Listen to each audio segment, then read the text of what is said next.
ډېر عزتمند او محترم ستاسو په وړاندې د نبي علیه السلام یو حدیث مبارکه هغه ما ولوستلو. دغه حدیث کې نبي علیه السلام یو طریقه ما او تا ته راښایي چې په دنیا کې اوسېږي، خو په دغه دنیا کې به راحت څنګه حاصلې، په دغه دنیا کې به تا ته چین، سکون، راحت او آرام هغه څنګه حاصلېږي، د هغې طریقه کار هغه موږ ته راښایي. دغه راحت دنیا کې خو انسان اوسېږي، د دنیا سازو سامان اختیارول د ده لپاره ضروري دی. د دې نه بغیر د انسان ژوند تېرېدل هغه ناممکن دی. مثلا یو سړی وایي دنیا کې زه اوسېږم، زه خوراک نه کومه، زه څښاک هغه نه کومه، ځکه دا دنیاوي څیزونه دي، زه لباس نه استعمالومه، ځکه دا دنیا ده، زه د دنیا څومره سازو سامان دی هغه نه استعمالومه. دا خبره صحیح ده. دغه څیزونه اختیارول دې ته انسان مجبوره دی، د دې نه بغیر د انسان ژوند نه تېرېږي. لیکن دغه څیزونه خپل زړه ته کوزول، دغې ته د دنیا محبت ویلی شي چې 24 ګنټې ستا دغه سوچ وي چې په کومه طریقه به زه دنیا حاصله کړم، په کومه طریقه به زما دنیا هغه ښایسته کېږي. هر وخت د دنیا فکر، هر وخت د دنیا سوچ ستا دې زړه ته هغه ورکوشی وي. دې ته د دنیا محبت وایي. د دغې محبت نه هغه منع راغلې ده. دغه محبت د زړه نه بلل کېږي هغه په قناعت سره، چې ستا په زړه کې هغه قناعت پیدا شو، ستا په زړه کې هغه دا سوچ هغه پیدا شو چې څه چې ماله الله پاک راکړی دی دی ډېر زیات راکړی دی. داسې خلک موجود دی چې هغه نعمتونه یې ورته نه دی ورکړي، کوم نعمتونه چې هغه ما ته راکړی شوی دی. د دنیا ډېر نعمتونه هغه ما ته راکړی شوی دی. ده ته په خپل نعمتونو باندې قناعت او صبر میلاو شو. د دې په وجه باندې د ده د زړه نه د دنیا محبت هغه ختمېږي. د دنیا محبت چې کله د زړه نه ختم شي، د انسان په دنیا کې هغه په راحت باندې هغه پوه شي چې په دنیا کې هغه سکون څنګه حاصلېږي. حدیث قدسی کې راځي، الله پاک فرمایي یو انسان ته هغه زه د سرو زرو یو وادي ورکړم، یو غر یو وادي د ده لپاره د سرو زرو شي، دی په دې باندې نه خوشحالېږي. دی وایي چې زما دپاره اوس دویمه وادي هغه هم وی د سرو زرو. وایي کله چې ور زه دویمه وادي هم ورکړم، دی بیا دا ارمان کوي، دغه سوچ وي ده، دی په دغه فکر کې وي کاش چې زما دپاره هغه درېیمه وادي هغه هم وی. او بیا فرمایي مخې ته لا یملأ جوف ابن آدم الا التراب، د ابن آدم دغه خېټه هغه نه ډکېږي د دنیا په دې مال و دولت باندې الا التراب، مګر خاورې چې دی نه هغه ډکوي. په خاورو به دغه خېټه هغه ډکېږي. څنګه چې کله انسان هغه مړ شي، د مرګ نه بعد په قبر کې کېښودلی شي، د هغې نه بعد د ده دا خېټه به ډکه شي، د هغې نه بعد د ده دا ارزو به نه وي چې ما ته دومره دنیا میلاو شوې، دومره دنیا میلاو شوې. د ده هغه ارزوګانې هغه به ختمې شي او هغه په مرګ باندې هغه ختمېږي. دنیا داسې څیز دی چې هغه د یو خواهش نه بعد بل خواهش،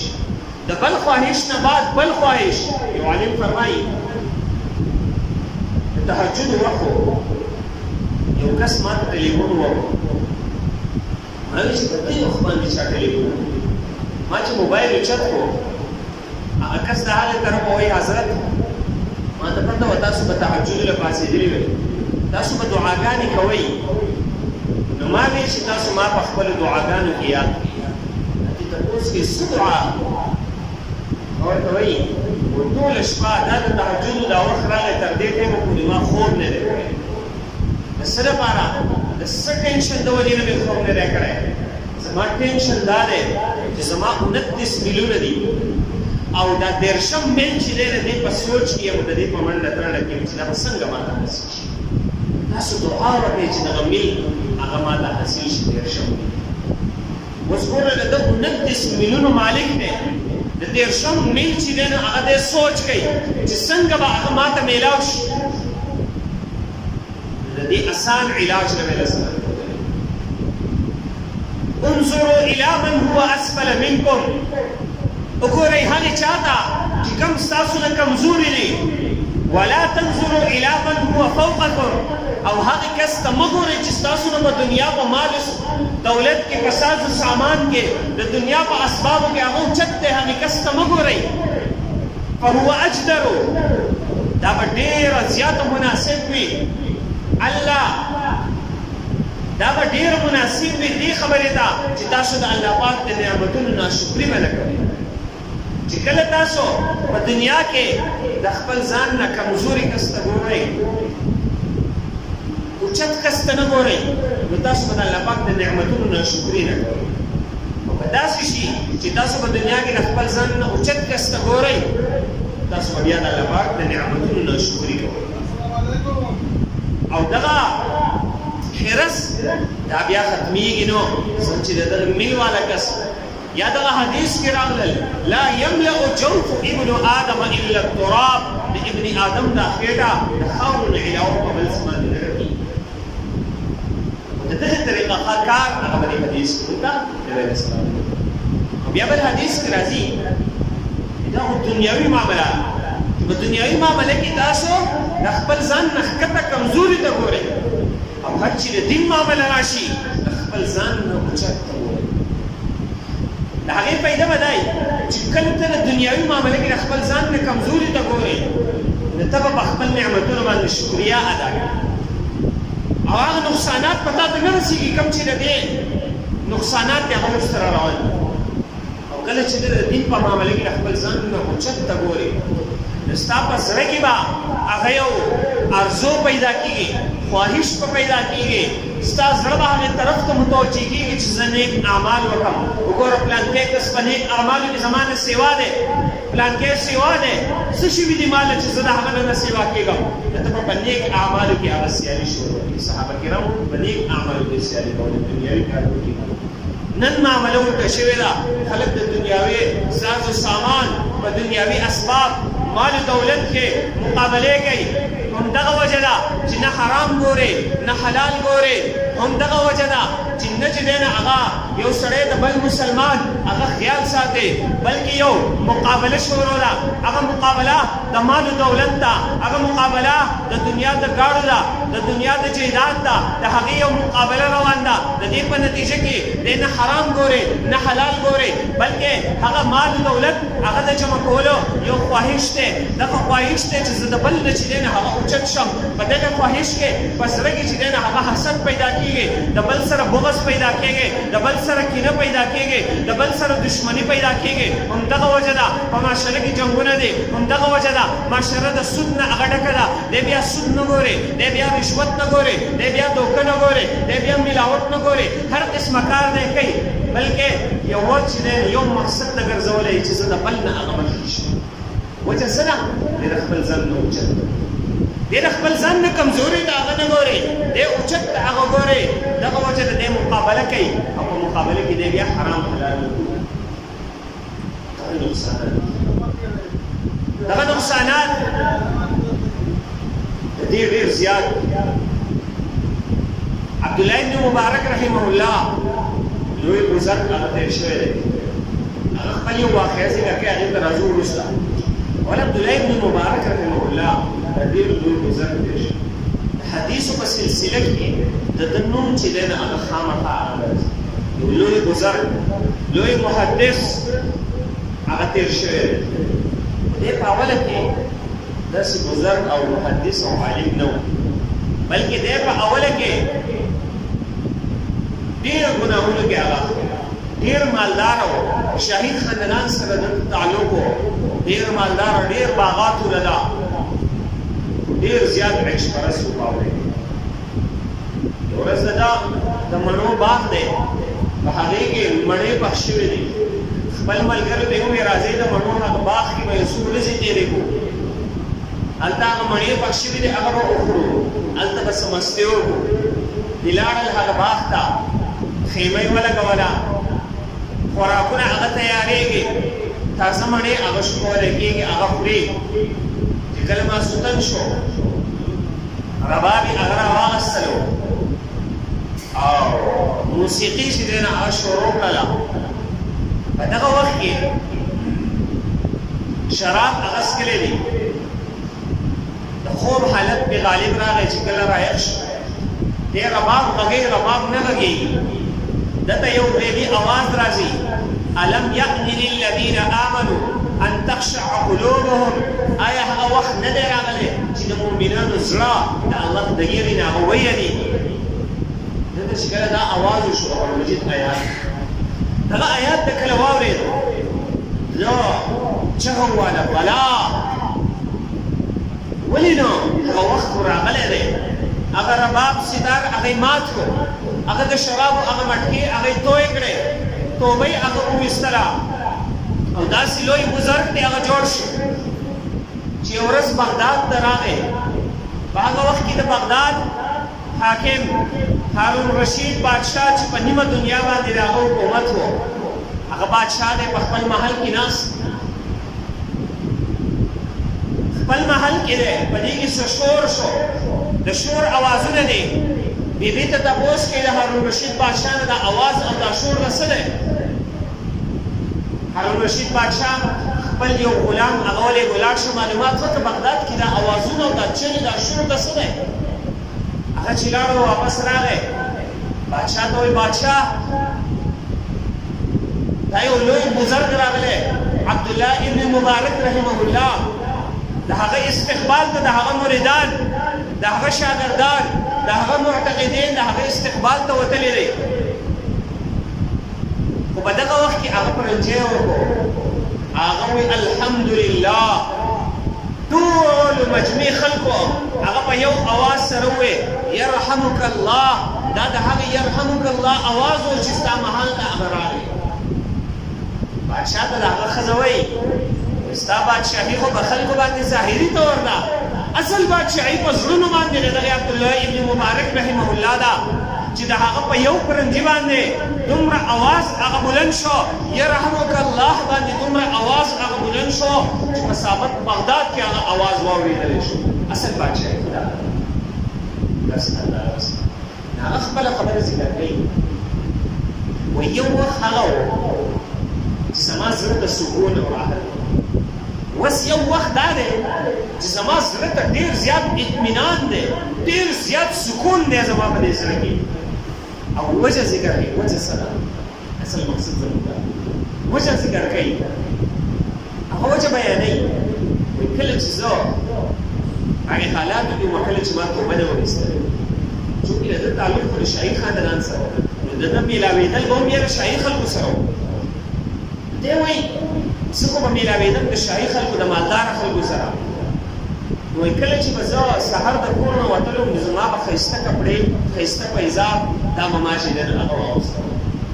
زه به بهر ته لاړم کوم چې زموږ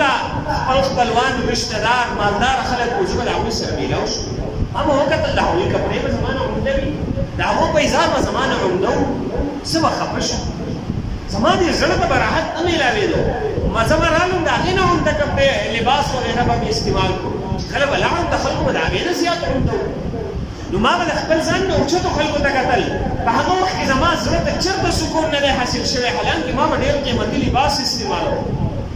وایي کله چې ما توبه وویستله د هغې نه بعد ډېر کمزوری لباس استعمالومه خو زما دې زړه ته یو راحت دی زه هغې خلکو ته وګورم د چا ته چې لباس هغه هم نه میسر کېږي زه به د خپل کمزوري لباس باندې شکر ادا ما ته یو سکون میلاو شي چې وګوره د الله پاک څومره نعمتونه دي په ما باندې چې ما ته داسې عمده لباس راکړی دی داسې خلک دي هغوی ته لباس هغه هم نه دی میلاو شوی زه شکریا هغه ادا کوم زما زما میلاوېدل اوس هغه د غریبو خلکو سره دی په هغې کې ما ته یو خوشحالي میلاوي ما ته یو سکون میلاوېږي دا د هغې حدیث مصداق دی چې نبی علیه السلام څه فرمایي د خپل ځان نه کمزوري ته ګوره په دنیا کې طاقتور ته مه ګوره خپل ځان نه مالدار ته مه ګوره کمزوري د هغه وګوره ته به شکریا ادا کړې دا ته به شکر ویستل هغه اسان وي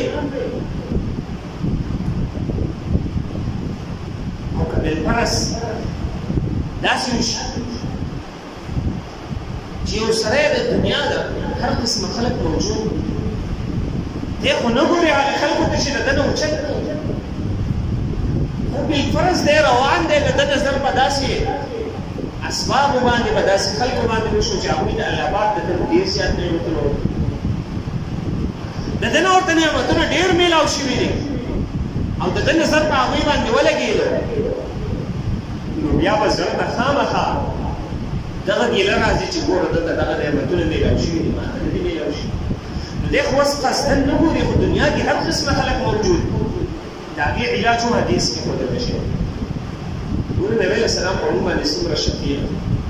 هر قسمه مرض علاج موږ ته نبی علیه السلام ښودلی روحاني څومره امراض دي د هغې علاج ښودلی اوس ګوره ستا نظر داسې چې دی نه هغه ولګېدو نبی علیه السلام علاج حدیث کې راځي کله چې ستا نظر یو داسې کس ته هغه ولګي چې هغه ته ډېر نعمتونه ستا ته ورکړی شوي دي ته به په ناشکرۍ کې اخته کېږې په دغه وخت کې ستا علاج دا دی په دغه ټایم باندې داسې خلکو ته هغه وګوره چې ستا نه ورته کوم نعمتونه میلاو شوي دي په دغه ټایم باندې وګوره ته به بیا شکریا ادا کړې ته به بیا هغه شکریا ادا کړې دغه وخت به ستا د شکریا وي که بالفرض دا ته به خپل صحت باندې هغه څه شکر وکړي ګوره ما ته دغه لږه لږه بیماري ده په دې باندې خفه لاړ شه هسپتال ته څومره بیماران دي ستا په خپه باندې دړلی لاړ شه هغه کس ته وګوره چې د چا خپه نشته ستا په لاس باندې دړلی هغه کس ته وګوره د چا لاس نشته ستا په سترګو باندې دړلی هغې خلکو ته وګوره چې د سره نظرې کار لري ته به شکریا ادا کړې دغه وخت به ستا د شکریایي په دغه ټایم کې دغه علاج موږ ته نبی علیه السلام ښودلی موږ به داسې نه یو بیا نبی علیه السلام خیرې کړي دی هغې کس ته عیسی عبد الدینار والدرهم هلاک دي شي هغه کس چې هغه د دینار او د درهم غلام دی هغه د دنیا د مالو دولت د سازو سامان هغه غلام دی هغه کس دی هلاک شي ځکه ان اعطیا رضیا که چېرې ده ته د دنیا څه مال دولت سازو سامان میلاو شي دی بیا راځي دی بیا د الله پاک عبادت هم کوي دی د الله پاک نه خوشحاله هم او که بالفرض د ده نه منع کړی شي په ده باندې لکه تنګي راشي لکه سختي راشي صحت کې لکه خرابي راشي بیماري راشي مال دولت کم شي اولاد وفات شي څه بیماري پې راشي څه مصیبت پریشاني پې راشي نو دی بیا ناامیده شي دی بیا د الله پاک نه ګیلې شکوې شروع کوي په هغه وخت کې دی صبر شي دی نه هغه نه کوي په هغه وخت کې دی صبر نه کوي نبی علیه السلام فرمایي د عیسی عبد الدینار والدرهم د دینار او د درهم غلام هلاک شي دی به دغه دینار او په درهم پسې هغه ورپسې دغه سوچ هر وخت ده دی ها دی استعمالی دغه دی د دغې د حصول لپاره کوشش کوي د ده زړه د هغه نه دي کوشي د ده هر وخت سوچ د دغې نه وي د ده یو سوچ هغه د آخرت د تیاری او دی دا په ډول د اسبابو باندې هغه استعمالوي نبی علیه السلام د خپل صحابه کرامو تربیت هم داسې کړی نبی علیه السلام صحابه مالداره هم دي ډېر مالداره صحابه پکې دي د دنیا تجارتونه هغه هم کوي خو لیکن نبی علیه السلام تربیت د هغوی ډېر زیات آخرت طرف ته رجوع کړی یو صحابي راغی په یو غزوه کې چې دی نو هغه مال غنیمت میلاو شو بیا په هغې بازار کې اخیستل خرڅول کېږي صحابي فرمایي ای د الله رسوله ما په دې غزوه کې په دې تجارت کې ډېره زیاته فایده وشوه نبی علیه السلام ورته په دغه وخت کې داسې نه وه چې تا ډېره پیدا وکړه د دې نه درته ډېره زیاته پیدا ونه ښې هغه د آخرت پیدا ده کلمات ورته وښیي دغه د آخرت اصل پیدا دقه ده ګوره اوس صحابي څه وکړل د دنیا مال و دولت د هغې پیدې حاصلې کړل نبی علیه السلام ته هغه رویدا ده نبی علیه السلام د هغه سوچ هغه بدلی آخرت طرف ته ټیک ته دغه پیدا ده خو د آخرت سوچ چې دی هغه سره ډېر ځایونه کې نبی علیه السلام د خپل صحابو عملي طور دغه شان تربیت هغه کړی دی انشاءالله دې باره کې هغه نور هم څه واقعات څه احادیث دي چې سکون راحت د دنیا هغه به په کومه طریقه باندې حاصلېږي څه خبرې هغه ذکر شوي آینده به انشاءالله د جمعه باندې الله پاک توفیق راکړي انشاءالله څه خبرې به د جمعه باندې ذکر کوو